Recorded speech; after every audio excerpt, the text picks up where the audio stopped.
Are you feeling like your to-do list is running you instead of the other way around? Let me show you 5 game-changing productivity hacks to help you take back control, to crush your goals, and to actually finish the day feeling accomplished. Let's get to work. We've all had days where we worked nonstop, but still felt like we got nowhere. Right? Does that sound familiar? The problem isn't how hard you're working. It's where you're focusing your energy. Productivity is less about checking off boxes and more about aligning your efforts with what truly matters. Think about some of the most successful people that you admire. They're not productive because they're busy. They're productive because they've mastered the art of working smarter, not harder. And today, I'm gonna show you how to do exactly the same thing. So let's talk about the 5 keys to staying productive. Key number 1, do your hardest work first. This is the big one. Tackle the hardest thing first thing in the morning. Here's why. Mornings are golden. Your energy and focus are at their peak. So it makes sense to knock out the tasks that require the most brain power.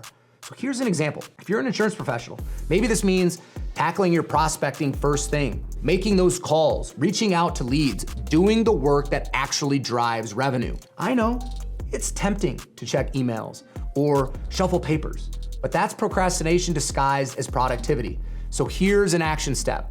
Before you even think about opening your inbox or checking Instagram, write down your biggest, most challenging task and dive into it. Trust me, you're going to feel like a rock star once it's done. And that momentum, it will carry you through the rest of the day. Key number 2 is to prioritize your week. Productivity doesn't start on Monday morning. It starts with a plan. If you don't know what you're aiming for, how do you know if you're even winning? So here's what I want you to do. I want you to break it down. Think about your biggest goal for the week. Maybe it's booking 5 new appointments, or it's improving your team's close rate. Now, reverse engineer it. What specific tasks need to happen each day to make that goal a reality? So here's your action step.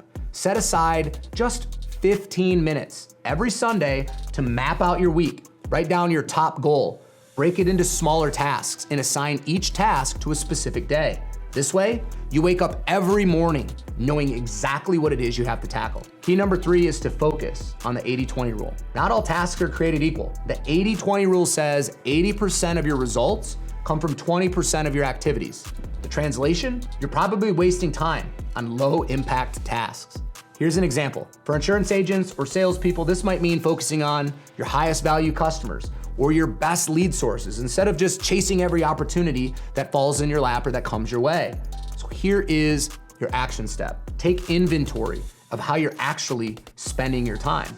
Identify the activities that are bringing the biggest results and then double down on those. Delegate or eliminate the rest. I mean the rest. Get rid of it all. Remember, busyness isn't the same as productivity. Key number 4, allocate strategic breaks. Nonstop hustle, it sounds cool, but let's be real. It's a one-way ticket to burnout. Taking regular breaks, it's not lazy, it's smart. Your brain, it needs time to recharge so that you can stay sharp. Try the Pomodoro technique. Work for 25 minutes and then take a 5-minute break. Or block out a longer break in the afternoon to reset and then come back stronger. Here's your action step. Schedule your breaks like you schedule meetings. Whether it's a 10-minute walk or a lunch break where you actually step away from your desk, treat it like a non-negotiable because you'll return refreshed and more focused. And key number 5, establish time constraints. Have you ever noticed how a task expands to fill the time you give it? See, that's Parkinson's law in action. The solution? Set clear time limits for everything you do. So here's an example. If you're sending emails, give yourselves 30 minutes max. If you're in a meeting, actually stick to that 45-minute agenda. The goal is to avoid wasting time on things that don't require it. So here's your action step. Use timers or productivity apps to stay on track. If a task isn't done within the time you've set, move on. Revisit it later if necessary. This is going to force you to focus and keeps your day moving forward. Productivity isn't about working harder. It's about working smarter. So start applying these 5 steps today, and you'll be amazed at how much more you can get done and do it in less time. If this video gave you even one new idea, make sure you hit that like button and subscribe and share it with someone who could use a little productivity boost. Thanks for watching, Ignite Nation. Let's go crush it this week.